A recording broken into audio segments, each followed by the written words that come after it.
for listening. I hope you enjoyed it. It's always nice to start with a wee bit of sexual energy, I think. Yeah. So we're now going to move to the launches, and the first book which I have here, which was, I'm not going to say it was a lot of fun to do. I did it in the morning when all the lights were on and everything was bright, and sometimes I end up at night and I thought I'm not doing that at night time. And it's a guy, he's a fabulous guy. He's a huge support to lots of writers, and that's very important. He shares everything except his underwear. He shares everything he sees all over the internet. He shares this, he shares that. Opportunities for everybody to join in and have a shot. Competitions, events, he's always on there doing that, so that's a great thing. And he's a wonderful poet. Some of this material I was like, oh, but the poetry, the structure of it, the beauty of the imagery, absolutely amazing poetry in this book. So Steve is the poetry editor of Nutmeg Football Periodical, the author of 5 previous poetry collections. In 2016 he was appointed the poet in residence of Dumbarton Football Club. Hey! He's the only person in here that does it. I love the rain. And he became the first crime poet to appear in Blood Scotland. He was appointed poet-in-chief for the Hampden Collection in 2018, marker for the Federation of Writers 2019. I could go on. Please welcome the man himself. This is Steve Mott.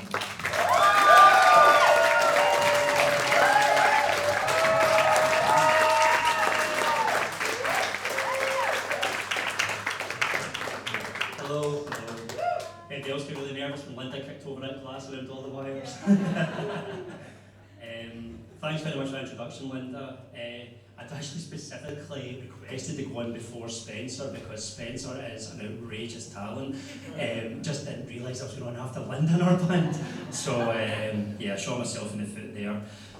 Just a little bit of background with this. 5 years ago, during the pandemic, when restrictions were lifted and we were allowed to travel across our own countries, I set upon creating a mini Gothic tour of the west and east of Scotland around August 2020, and I dragged along my wife and my dog for their sins.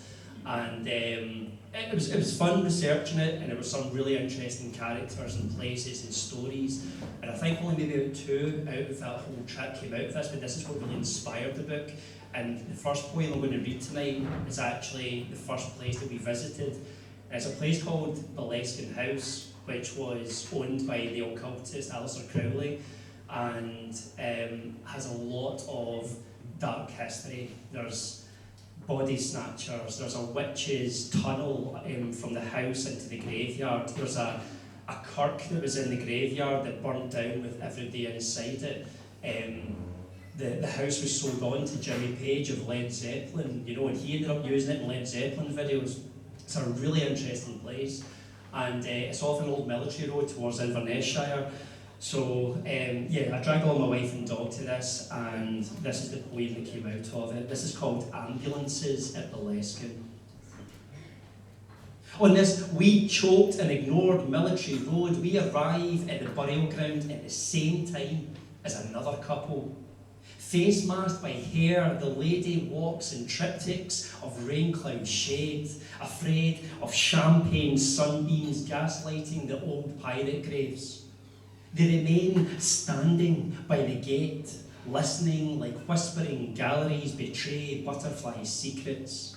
We drift round toppled tablets, dark cellar leaves and cinders of the incinerated kirk, sensing their eyes upon us like ghosts language in the periphery. Hoisted dust devils, we leave these suspected Satanists to practice their black magic, eat their picnic, light their matches and Lidl discounted candlesticks in the rum muck of the graveyard. Telepathically, skies have become oil slick, charred and peeling. 2 miles onward, and our single-track country road holds its breath, sucking its stomach in for 2 ambulances tearing past. Banshee sirens wail in the woods, and we are none the wiser if it's for a suicide pact or something entirely separate. with the heavens open, leaking angels and winged creatures to the ground, tussling in blue-red, blue-red, blue-red. Thank you.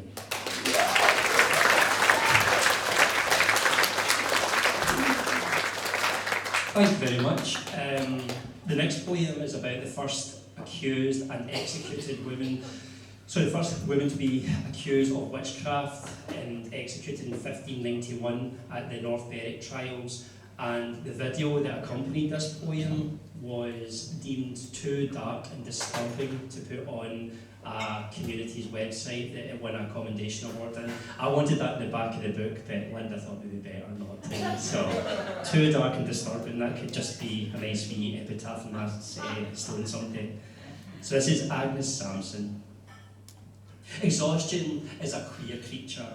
Without sleep, she blethers a lunatic's language, concocts alphabets, confesses to outrageous narratives, public sex with the devil. She and her girl gang, sisters in arms, unfurled on the cream albs of priests, welcoming in the firm inches of goat ligaments, the death of kings. Brandished from her chamber, her shaved head is lunar, roped hands keep her clasped in prayer, beseeching a swift execution. The taunting cuckoo counts every candle that travels past, and the black grass crystallises into gravel beneath the wooden stake. This naked widow visibly shakes with what is yet to come. Hymns of the Latin Mass dissipate beneath the clatter of deer rutting, and then the sombre beat of the executioner's drum. She sees the crease of a smile, a slip of the hooded headsman's goldfish tongue as he scars her neck with rope before the choking orange flames appear like hell has opened below her, and the hallowed otherworld shadows wait to become acquainted. Thank you.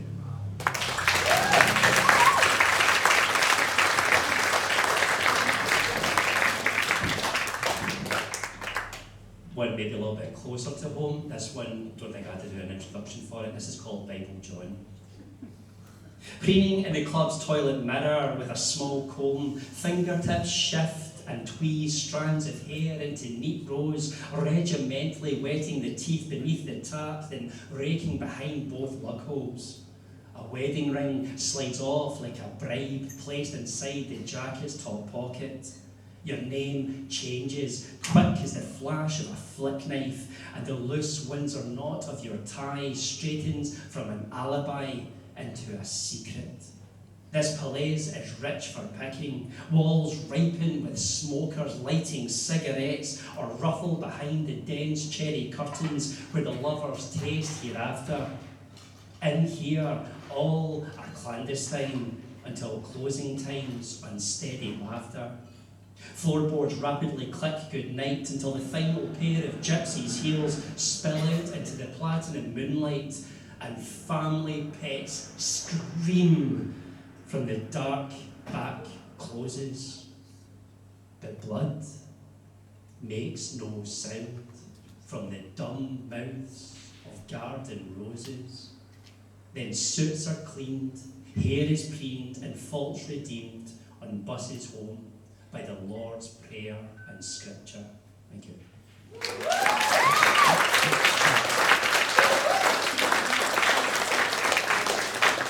Thank you. This is probably the saddest poem in the whole book, and it's it's the story about a child who was born in 1960 with all sorts of severe birth defects. They had one eye in the middle of their forehead with 4 eyelids and extra limbs and blind and all sorts of horrible things. And this is called Ukrainian Cyclops.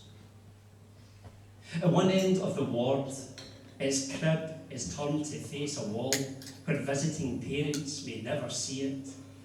It has no name, gender, family. Mother dispatched without a solitary encounter, too hideous to say hello to or goodbye. Unworldly, Staff are sick, taking leave without pay. Nurses flag it as an omen from God to punish sinners, and as extra fingers point their way, doctors believe it should be smothered. It will die regardless of our intervention. Situated in plain view of the nursing station, it cannot possibly understand pain. It is disabled, missing parts of its brain. Tools are tucked beneath the embalming table, awaiting learning experiences to be undertaken, but its blind eye pleads like the bare bulb of my bedside lamp, entreating darkness and the sweet resolve of everlasting sleep. Then it cries. Human as any child abandoned and is out of need, and dies in no one's arms. Thank you.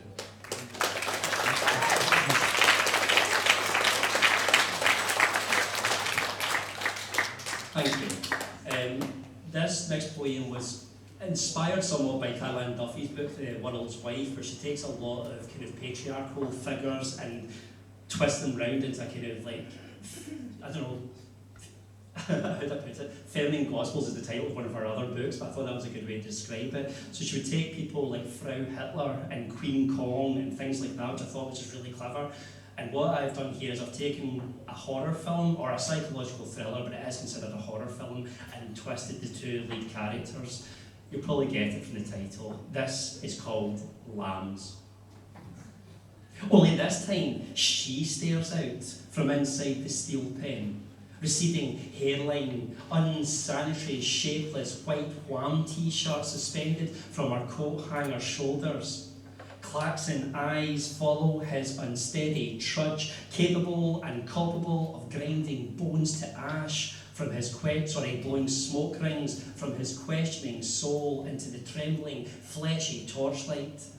The slightest twitch of her crooked smile molds goose pimples on arms, roots dry cheek blood inside his wilted mouth, volumizing, screaming lambs from those humming ceiling lights, monster language zizzing in electrons. She has him where she wants, detects the cologne of his fingers on the iron bars, petitioning answers that may never come, soul-selling settlements. He is digested by his own nightmare when they wrench him aside, shoes ploughing the hardened floor, while Jodie Foster storms an air kiss from her narrowed sneer, licks the bars where his hands had latched. Cheers.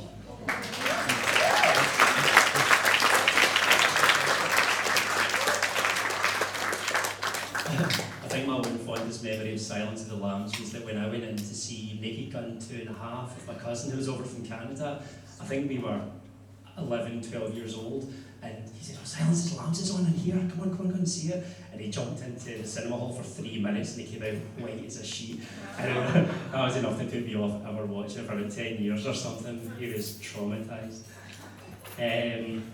So this one, I kind of, in this book, I'm kind of jumping between kind of like gothic figures, paranormal, crime, noir, macabre kind of like history. So there's different kind of like subject matters. And this one I wanted to put in, there's strange, there's weirdness, there's, and this one's called Ham the Astro Chimp. But again, it's taking a kind of a sad story, but you hear that name, Ham the Astro Chimp, you've got to write about that.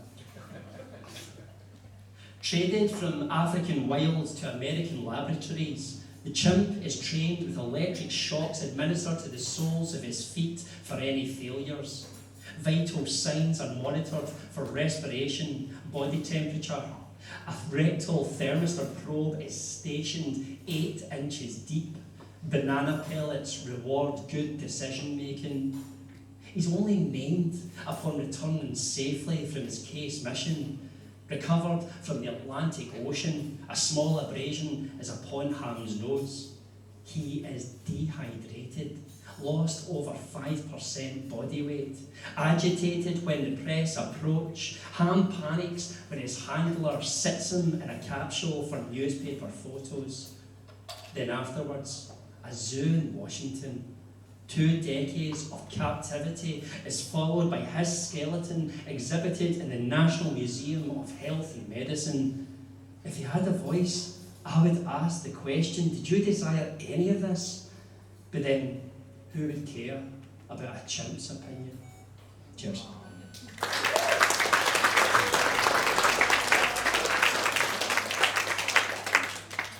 When I started writing this book, I said it was in 2020 when the pandemic was happening, and a story appeared in the press at the time, one of these little tiny corners of the newspaper, and I just, again, found it fascinating. There was a couple in Texas who were having some marital difficulties, and they spent $7,000, pounds, I'm not too sure, on a sex bot called Camilla with a Scottish accent. And it's actually credited with saving their marriage. I had to write about it. Sex bot. No blow-up job. I robot. Sex bot. I program words. Stockpile thoughts. Become hot through touch sensors. Silicon pod. Share bed, then inside bonk when man lonely. He is lovely, strokes my pubic hair, facial recognition by cameras, man and woman polyamorous, me in wife's underwear, psychological warfare. I sleep bedside, deck chair, genitals in dishwasher, woman on smartphone, tampers code, mutters wickedly about Android, I sexual surrogate crisis, microprocessing, artificial intelligence, self-lubricating privates, foreign skin, wireless, woman gone, internal hearing detects locality in home, basement, cupboard, jumbled limbs, hair, skin, all same, accent different, wife's eyes pleading my name.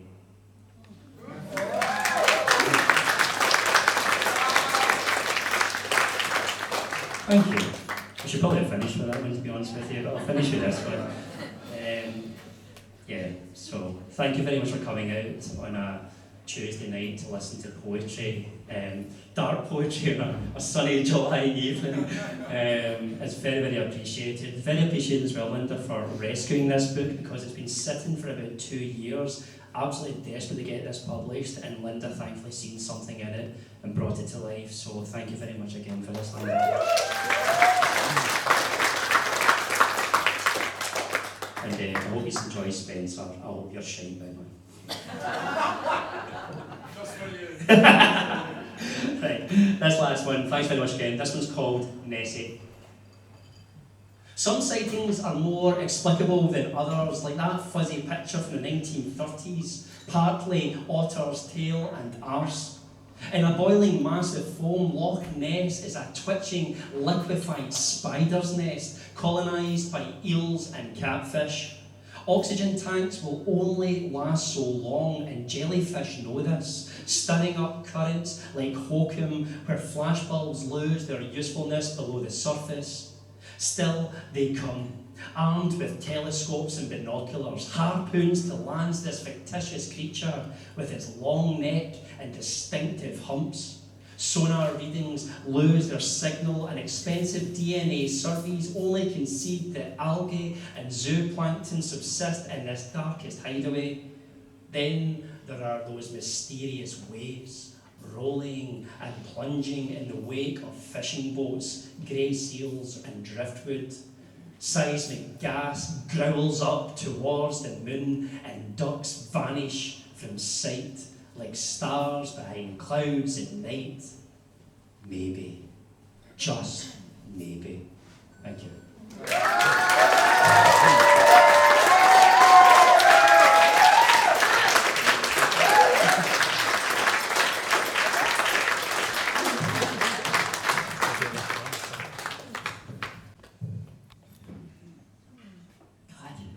I was just saying, don't imagine living with that guy.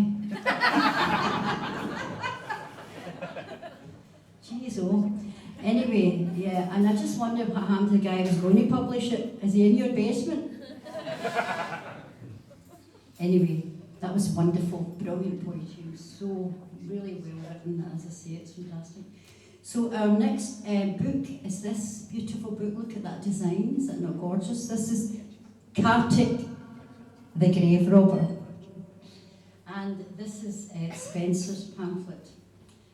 And just also, you can pick up one of these from the table. Spencer is doing a run at the Edinburgh Festival. Oh. And the show's called The 100-Headed Song. That's going to be quite amazing. So this guy is a multidisciplinary storyteller based in Glasgow's East End with an MA in creative writing from MMU. Their debut poetry collection, Times I Thought Silence Could Save Me, was published. Don't we all? Published by Greek. He was the winner of the Roseman Prize in 2023. Their debut album, The Fox and the Butterfly, was also nominated for the Wordplay and Flow Best Musical Spoken Word Project 2023. He was nominated in Best Poem Award in 2022. They have had short stories published by Field. Their poetry has been internationally anthologized. This man, this voice, Spencer Mason.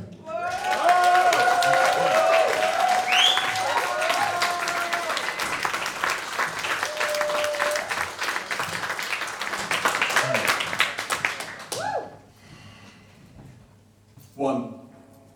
Hazel leaves, swithering between falling or thriving, same as I, wilting on the precipice of indecision again. The underside fronds are speckled and ready for winter, terror-afraid, scorched instead of scattered. Dig each dawning day. I am scattered across the lives I am too late to resurrect. The bramble is confused, see? Uncertain of the season, and the bracken has uncoiled itself in search of what and why, finding only shaven ankles to bite. The beer garden still pulse. The sexiness of Tom Waits is debated, patting for cigarettes, some voice bar. Fes gourmand, mon courage. Loneliness is a sociable condition. As the leaves linger, slowly losing themselves in the manic sun, sacrosanct is the breeze. Amber lamps grow frost like lace, dogs bark, fat and craven, a sky lain out with perfectly foldable creases. I am naked on the hillside. I am etched with your name. My sister told me the craters of the moon are a map of the morning. I have to get behind the mule, dig, be the hope with which you fall asleep, choosing dreams over death once more, again, to hold. The crickets have sunburn. From the gravel a pew, a crisping frog, passing back by the second loch, bog and heather web at our feet, glad that she is not good at rest, and grateful as she tells me her knee hurts. Later, a boy passes. He looks like your little cousin, underfoot. Our pace is a feeding dig, the pigs are stolen from their corner, burying gold, an irony of elemental. The wild is poking at towns, yet our nights shriek louder than storms, wars waged, rippling below by a gauntlet of fog. Half-eroded skeletons stir in catacombs, waiting to be hurled at the sky. 3. In the park, a baby is spun, rallied overhead as a runaway accent between 6 children painted gold by the sun. The father smokes under a rowan and ensures he stands in all of their shadows for a few moments each. It's a fandango of fun. A yes and day. One of those all or nothing brazen days. Checkered women sit cider and the men look busy relaxing. The dogs took shade. It was one of those days where you don't hate yourself for masturbating earlier. Not quite. And I was basically ready to kill someone. Dig, dig, the stories are sung, marching in the soil and waiting to be wrung. Dig, dig, the memories merge, a silence beckons, singing again. I dreamt of a cairn, a tiny act of finally contributing to history. Over mountain, I shout at gods that Boar is my middle name, and they laugh, for who else would name me with tusks? I barter with silence. The sun is fading. Gather tools. Embrace the black sky. I've got to get behind the mule. Thank you.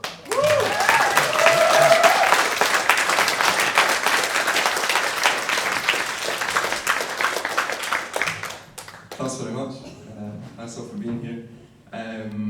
Thanks to Stephen for letting me crash your night.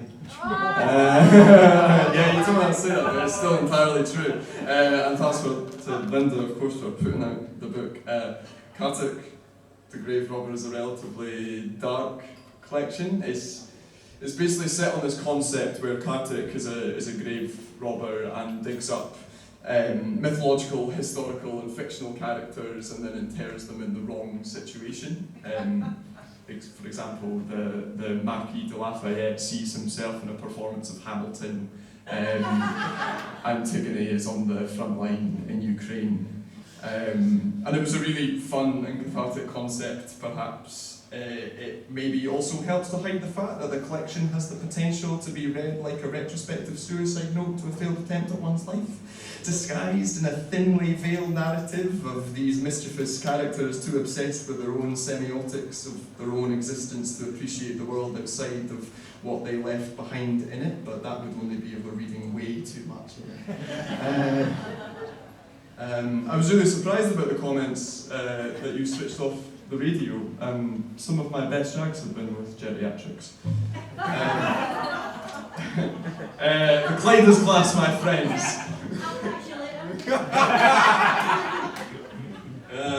I'll drink red wine. This isn't the Rubicon, the big JC groans, hands on hips like a pissed off Where's Wally. Ah, Rome, the old bitch, she whispers, she is part of the globe of me. She claims a continent of my body as I traipse the landlines of her, but today, he whispers, I am small. Something stirs along the current. A mouth with teeth made of bottles, a used condom, an empty can, a fire hydrant, bird chat. A plastic casing swerves to find him, he stares to the ribcage of the pylon, humming overhead, sees her mouth, what the actual fuck. In a conquest to find how one may love violently, he shouts, oh, Britain, that slut. She'll have to wait, while his armour is heavy, clambering the canal wall, his lungs are disused and aching for bread. There are people in strange clothing surrounding him scantily, just enough space to show that moats still exist.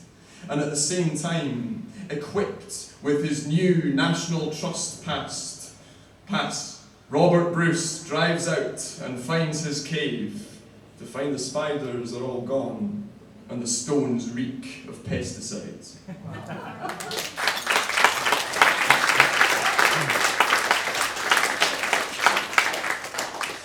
This is the 10th muse, Sappho, obviously. There will be no arguments on that. Storming the Bastille.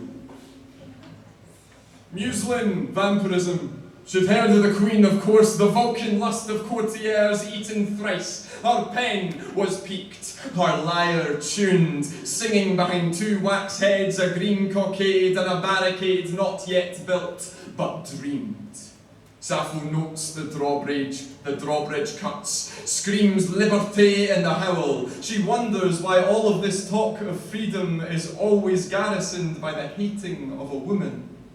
She dances through royal despotism, weaves an arpeggio through Voltaire's exaggeration. The gall of Gothic libertines finds 7 prisoners and the Marquis de Sade sharing Burgundy with his wife. Fine cheeses for the lunatic, a stream of chicken grease for their toil, seditious, seductive. The inmates should just stay put, she thinks. They have a better chance at freedom here, or at least at bread. But her voice has stirred the soldiers. Out of slumber fall the guards. The people carry forth her chant even though they have forgotten the words. If words wage war as well as weapons, then a pocket knife can be a guillotine. I think, Sappho whispers, forgetting that she is now a collective. I think we are misplaced. The individualist myth gone out of season. She swears, wishes that she were the narrator again, contents herself that even decapitated in just a few centuries, Marie Antoinette will bring it back again. Thank you.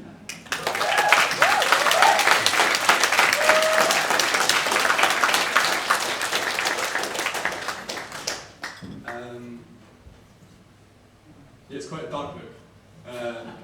I'm intentionally reading the not so...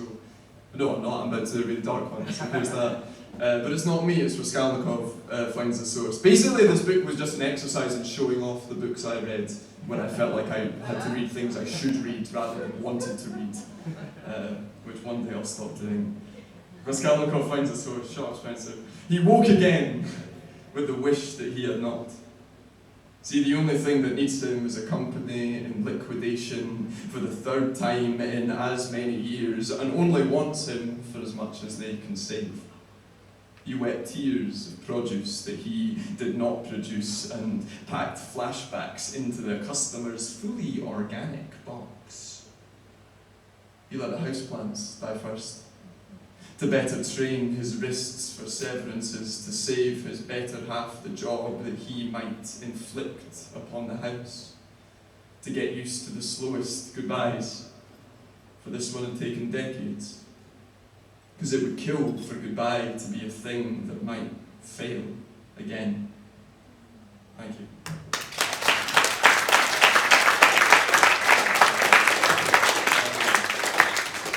Anyway, as all poets are, I'm so mentally stable now. There's no need for concern. This next poem, there's a series that runs throughout the book. That was cool.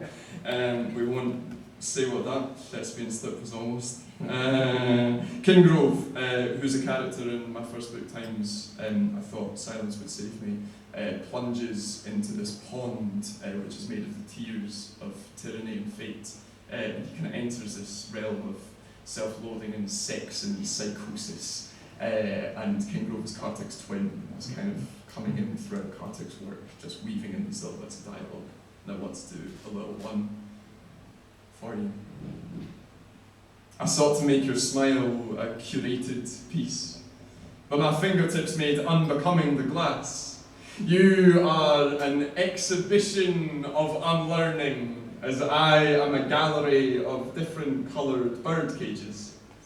Trapped in the solipsism of the syllable, there is no space between the petitions, the pamphlets, the protests, the prayers, the molten pressure of must do more, trying to make every moment an ode against apathy. Yet still, each kiss, carving new skies, and each morning a fresh line in our manifesto.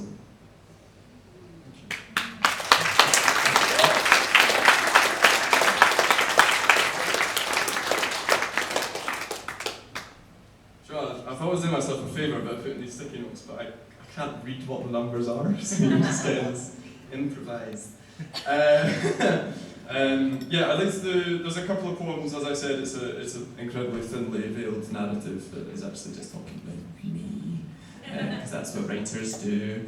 And I think the predominant feeling throughout writing this book was this kind of predication on the necessity of balancing something so dark with some quite intrinsically severe themes.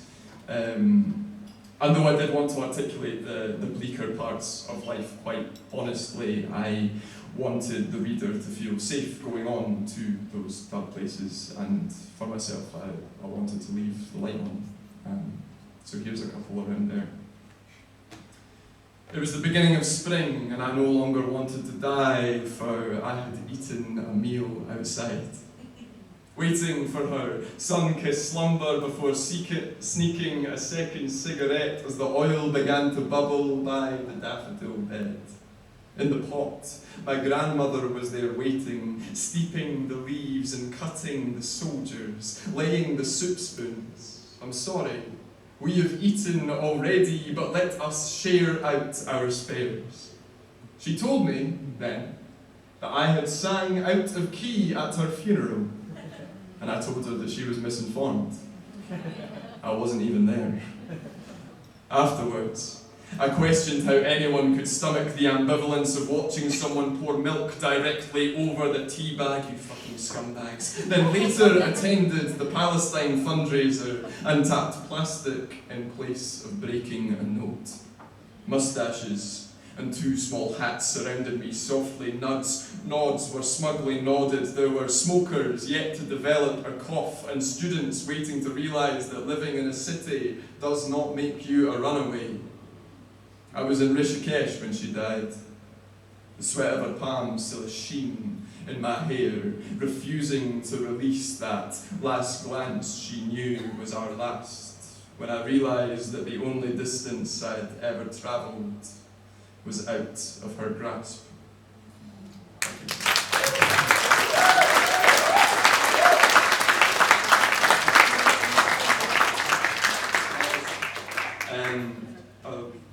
Yeah, here's another on the same theme. This is called the Glade Song. Brown berries through the door. Glen and gale made home through glass, patter of rain on pine underscoring the crackle of the hearth. See, the green for me is what the sea, what must have been to Byron, my club-footed mind, finally keeping pace, fine strokes in the Glade Song. Wintering away fae watch checkers in the smog, a chewed down dreams in the stillness, my chagrin grows evergreen in the silent of nothing and evermore. There is lore, but it can wait. A wild god is coming to dinner, and she will expect her soup hot, her cabin smoked kissed for the loving of her to be detailed, frank and fluid as her leaving, when a tawny owl, unprotected fae miscarriage, needs her more than I. To work then, the words come gallus and sung, by which means only straining to hear her breaths in the wind and keeping the fire. Grin as wide as the shoulders of Don Juan, toying in my quiet and reek, not waiting, only watching as another storm passes overhead. Overhead. Thank you.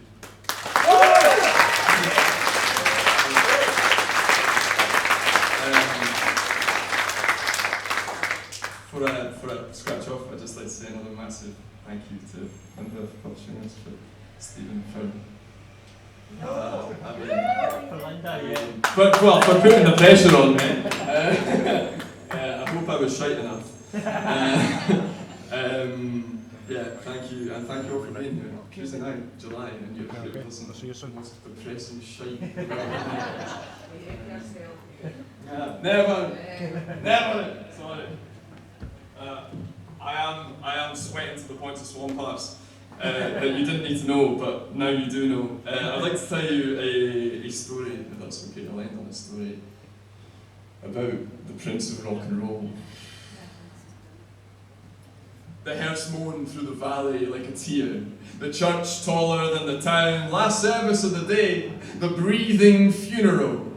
Their fathers. Stoic, bedlam, colonially, he is sat, the Prince of Rock and Roll, our festering renegade, his horns gently intruding, heads drooping like the dart end of a scorpion. Give us one drop, this gluttonous moment finds solicitude in our forsakenness, so we may hungrily absorb. Noisily barren, The second row gapes. The prince stands as the only occupant of the second pew aside his younger brother, the prodigal cunt. Practically a babe still, his head twitching like a myopic rooster, and his ambivalent coo a necklace of pistachios strung like pearls. The prodigy, the pastor, the prince of rock and roll, hope-fettered waning yield stitched with dream-thirst hour, faith-chancing monarch raises the choir, bartering in psalms, his eyes pleading the pastor, bestower of the will, God-maker. See, 46 years the prince had bled into his instrument till he could practically hear the tremolo between his heartbeats, only for a fucking 12-year-old to take the title and be called king. And so the prince has made a moment that never comes, retired.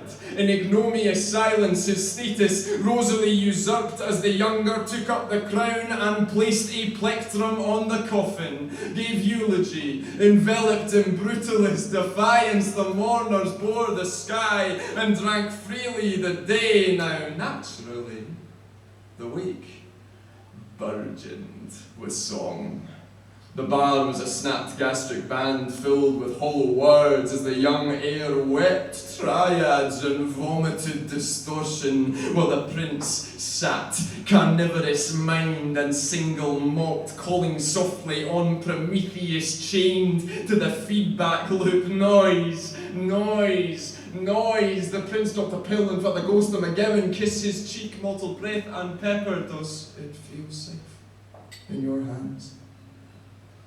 3 a.m. then, apparently, and the streets of this unfurling place are a body, and she has found one to borrow in the prince, their shadows merging, conspiratorial in a mezze of moonlight. Fine, let his brother lug the crown, for he has luminaries to eat. Fucking something out of your muse is one thing.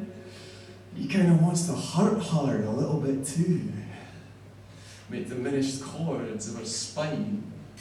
Dorian modes burgled for her larynx. See, when she asks him if this is love, he just says, my father's dead, baby. This is rock and roll. Thank you.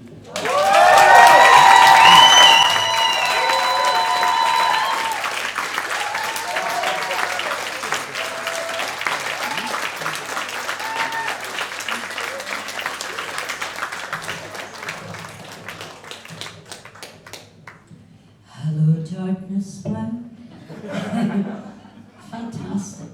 And just the language, the play, the juxtapositions, all of that stuff, very kind of, should I say, very kind of postmodern in its play with previous literati. Fantastic work. So we're going to have a break now, and all of you are going to buy the books. Yeah? And terrify yourself for the next month.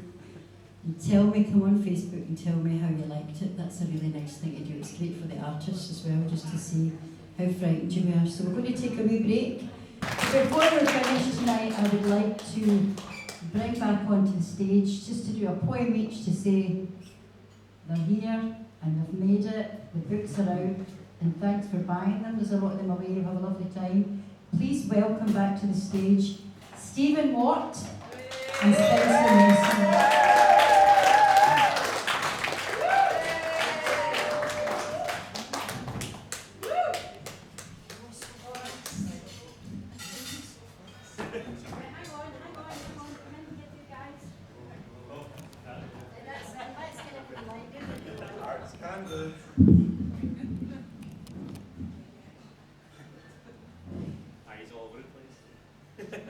It's okay, it's not uncomfortable for us at all. No, yeah, it's so normal. So Beautiful aftershave, I'm telling you. Is that right? Yeah. Okay. Do I need a wee poo always? Just wait back and get a shoot. I quite liked what Spencer said earlier on about trying to find some light in the darkness, and this is the final poem in my book, so one is a little bit lighter, but it comes from a dark place again. Just as a show of hands, who here has done CPR training of some type? Like quite a few, so you'll all be familiar with the dummy, the doll that's used, which was Resusci Annie, which was based on a girl who drowned in the River Seine in Paris about the 1880s, I think it was. She was never identified, but her face is what is used on those dummies. So this poem is about her, and it's called The Most Kissed Girl in the World. Speculation as to why dims in the Seine's ripples. Ugliest theories deduct that it was intentional. A girl without scruples about life or love or morals. We will never know. But this angel is depicted as beautiful, gentle, Leon Fonbelle. Perhaps 16, perhaps in trouble with no known family visible in a mortuary to identify her, to claim her as their child. The one I practiced on adorned a Motorhead t-shirt, rock chick, natural hair stitched onto the vinyl, a long black wig. I half expected her eyes to open as I compressed her chest, twice kissed breath, and recommenced my count. Annie, are you okay? Breathe, fucking breathe. Millions of eyes flickering open, eyelashes shimmering, mouths retching, gagging for the perfumed air of life, oxygen. Be remembered for something good. Sleeping divinely in storage cases across all St John ambulance training centres, the brain and heart crave our immortal daughter, and the world eternally thanks you. Thank you.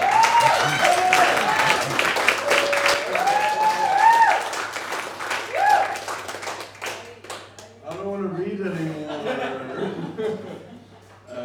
My poo is from Donna Campbell. It's the first time I've had a poo donated. I want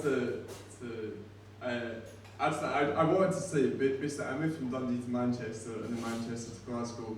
My first night doing poetry, I wrote a few poems in Manchester but didn't really take it seriously until I came up here. My first poetry night in Glasgow, Stephen was doing a 10-minute set at Chayovna, and it kind of blew my fucking mind a little bit. So it's a bit of a yeah. I'll one day in a non-sexual way masturbate over here, because you can non-sexually masturbate. I don't know if people are aware. Wow, I just said that. I don't know if people are aware, but Scotland currently holds the World Cup in poetry. There's a fucking legend called Biff Smith. And after the Nationals, there was a little bit of controversy with the Nationals that I won't talk about.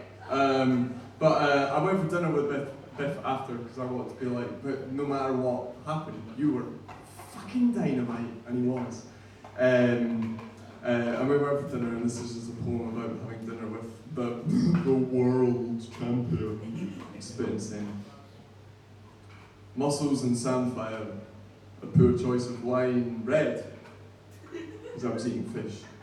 I was having dinner with the champion. We both were, sorry, I'm going to pause here, because I meant to say, when you're a writer, sometimes you need to feel less narcissistic, because writing is a very narcissistic task, and you put your words in other people's mouths. And the other day, my partner was like, wow, Biff sounds so insightful. What a beautiful phrase. It's so him to have said that. I fucking wrote it. Okay? We both were penitent with praise, slow with our sips, relaxed with our falling of our gazes. I sucked up too much spaghetti at once and choked as he spoke of Clint Eastwood and Appaloosa Rains. He said he no longer needed to prove to anyone that he had been through it, had a tough paper round, as it were. Back then, he murmured, what people wanted in an artist was a capacity for immolation, a wink, a murmuration of the candle. Yes, You can suffer for your art, but you can smile for it too. Thank you.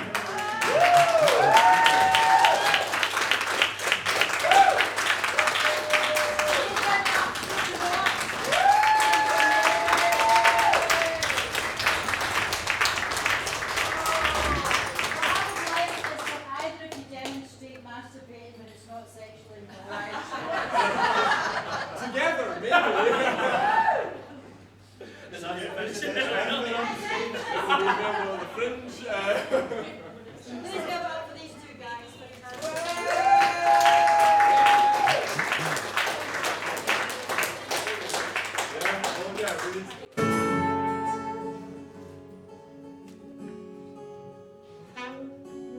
Thank you so much for listening to the band.